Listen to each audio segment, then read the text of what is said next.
เอาเนาะทุกคนตอนนี้อาหารเราก็มาแล้ว1 เมนูนั่นก็คือเมนูหยังไง ต้มหอย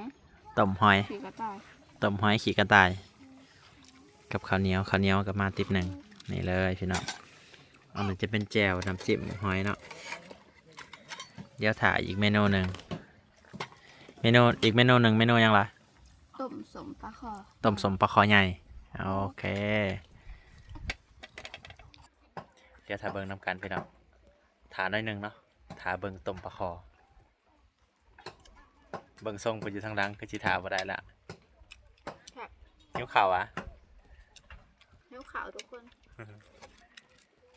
บ่ายโมงแล้ว หิวข้าวแล้ว มาแล้วต้มปลาคอบ่ไร เดิน นี่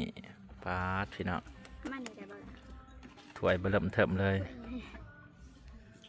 โอ้ ใหญ่กว่าผู้เสิร์ฟอีกเนาะ อยากหยกได้เซยเก่งแฮง เก่งโอ้มีแจวให้น้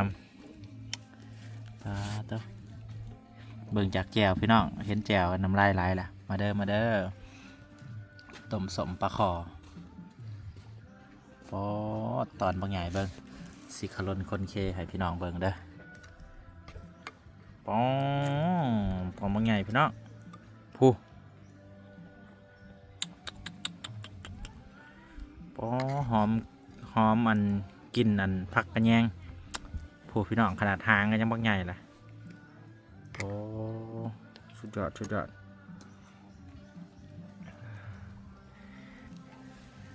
มื้อนี้เราสั่งมา2 เมนู จะกินเบิดปุสองมื้อ สิกินเบิดบ่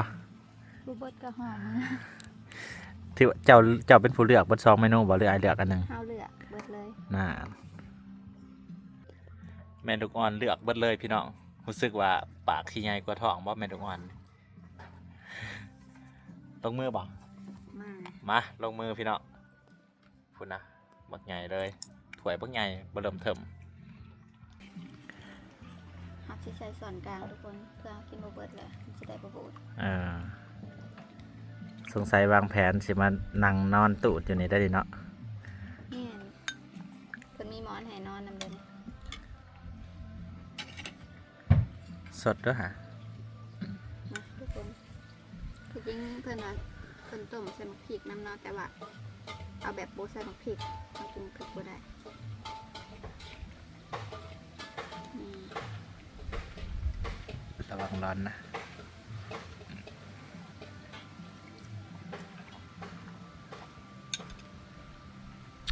เป็นไงรสชาติ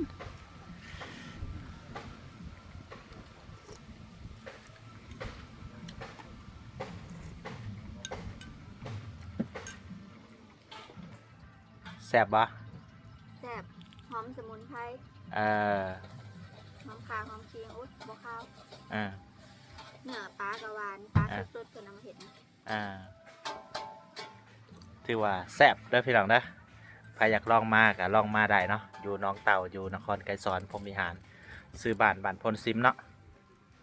แม่นบ่บ้านพลซิม บ้านโพ่นซิมพี่น้อง บ้านพลซิมน้องเต่าเนาะถามมาก็เรื่อยๆครั้งแรกที่คอยมากะลง รถมาง่าย